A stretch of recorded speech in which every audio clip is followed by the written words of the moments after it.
안녕하십니까. 오카이 채널에 오신 것을 환영합니다. 환영하는 의미에서 오늘은 좀 통 크게 여러분들한테 선물을 드리도록 하겠습니다. 그동안은 이제 과일이나 꽃을 드렸는데 오늘은 이 산을 드리겠습니다. 산. 이거 가지시면 됩니다. 예. 그림 좋은가요? 예. 오늘은 교육과정 개발 방법에 대해서 같이 고민을 해보는 시간을 갖도록 하겠습니다. 전문적인 용어로 얘기하면 교수체제 설계, ISD, Instructional System Design 또는 Development, 이 거시적인 교수체제 설계 방법에 대해서 말씀을 드리면, 이 교수체제 설계 모형에는 여러 가지 모형들이 있죠. 그 중에 이제 가장 대표적인 모형이 에디 모형이죠. 에디 모형. 앞 글자만 따서 에디라고 얘기하죠. 분석, 설계, 개발, 실행, 평가. 에디 모형도 있고, 뭐 캠프 모형도 있고, 딕 앤 캐리 모형 등등 모형이 많은데, 교육과정 개발을 할 때 이 가장 많이 활용되고 있는 모형이 그 중에 이제 에디 모형이라고 하는 에디 모형. 자, 그래서 이제 이 절차를 잘 밟아가면 교육과정 개발을 제대로 수행할 수 있다라는 거죠. 그죠? 그래서 분석 단계에서 해야 되는 내용들이 뭡니까? 요구 분석, 그 다음에 학습자 분석, 환경 분석, 직무 및 과제 분석, 이런 분석을 해야 되고, 설계 단계에서 해야 되는 부분이 목표 설계, 교수 설계, 평가 설계, 방법 설계. 그 다음 이제 이 개발 단계에서는 이 실제로 설계된 내용들을 그대로 개발하면 되는 거죠. 그죠? 교수 자료 개발, 평가 문항 개발, 각종 교육 자료 개발. 실제로 실시하고, 실행 단계에서는 실제로 개발된 내용들을 실행해 보는 단계고, 마지막 평가. 평가 단계에서 해야 될 일들이 뭐 프로그램 효과성 평가라든지 총괄 평가 등등. 이런 부분들을 제시하는 것이 바로 에디 모형입니다. 에디 모형. 그래서 교수 체제 설계할 때 가장 대표적인 모형이고, 여기 보시면 교수 설계가 있어요. 이 부분은 이제 ID라고 얘기하는데 Instructional Design이라고 얘기하죠. 그죠? 그래서 우리가 ISD는 거시적인 교수 설계, ID는 미시적인 교수 설계, 이렇게 얘기를 합니다. 그래서 사실은 이 거시적인 교수 설계도 중요하면 이 미시적인 교수 설계, ID, 이 부분도 상당히 중요하죠. 자, 그래서 지난번에 제가 말씀드린 매력적인 교환 만드는 방법, 교환 작성하는 방법, 이런 부분들이 전부 다 ID에 해당되는 부분들입니다. 미시적인 교수 설계. 여하튼 교육과정 개발하는 대표적인 모형이 이 에디 모형인데, 각각의 단계에서 해야 되는 내용들이 사실 많죠. 기법도 있고.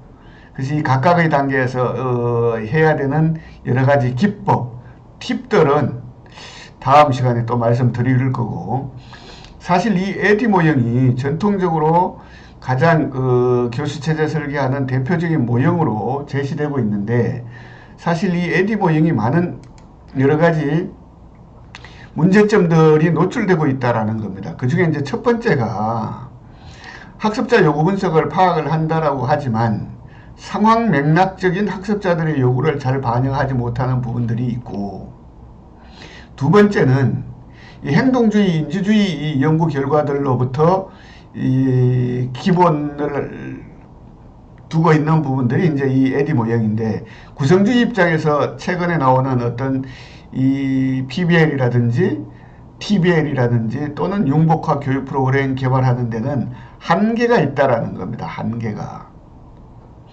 세 번째는 실제로 프로그램을 개발을 할 때 대부분이 이제 분석적인 사고 기법을 많이 쓰는데, 문제를 해결해 나가기 위해서는 분석적인 사고와 직관적인 사고를 같이 접목을 해야 문제를 훨씬 더 잘 해결해 나갈 수 있다라고 하는 부분들입니다. 에디 모형은 주로 분석적인 사고의 바탕을 둔 교육과정 개발 모형이라고 보시면 되는 겁니다. 네 번째는 단일 차원이죠. 그죠? 분석, 설계, 개발, 실행, 평가.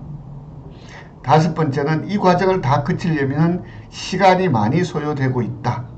뭐 이런 문제들 때문에 저는 교육과정 개발을 할 때 새로운 모형을 제시를 하고 있습니다.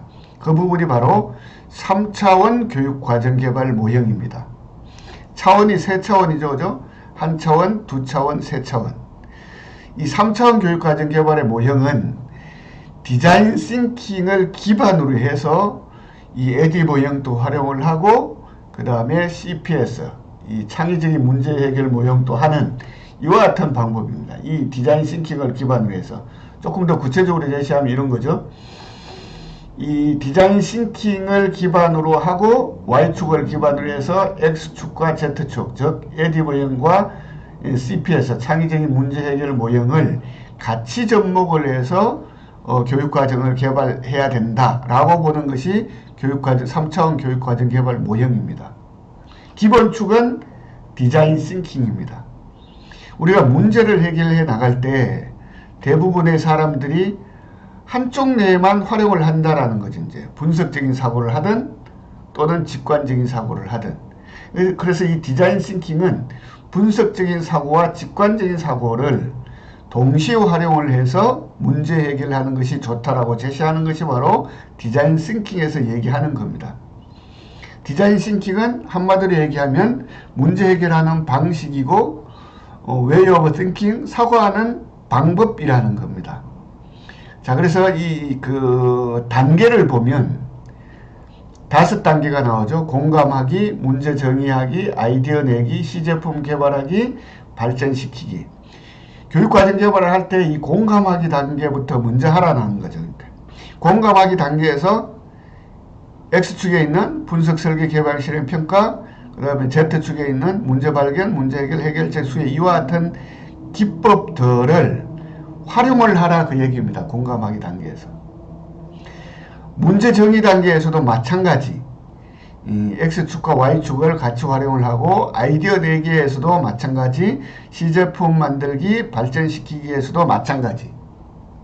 그러면 이 공감하기 단계에서 이 분석, 설계, 개발, 실행, 평가, 문제 발견, 문제 해결, 해결책 수행을 다 적용을 할 수도 있고 필요한 단계들만 뽑아서 활용을 할 수도 있겠죠. 그렇죠. 자, 그렇게 밟아 나가는 것이 바로 3차원 교육과정 개발 모형이다라고 보시면 됩니다. 그 다음에 이제 디자인 싱킹에서 강조하는 것이 빨리 한번 해보라라는 거죠. 그러니까 빨리 개발해보라. 그리고 부족한 부분들이 있으면 발전시키라. 이 부분을 강조를 하고 있습니다. 자, 그러면 공감하기 단계에서는 어떻게 하고, 문제 정의 단계에서는 어떻게 하고, 아이디어 내기에서는 어떻게 하고, 이 부분에 구체적인 방법들을 살펴봐야 되겠죠. 그죠?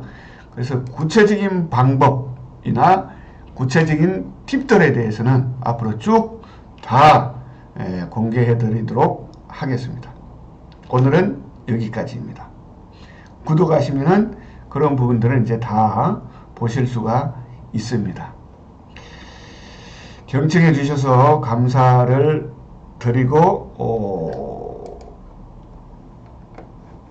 마치겠습니다.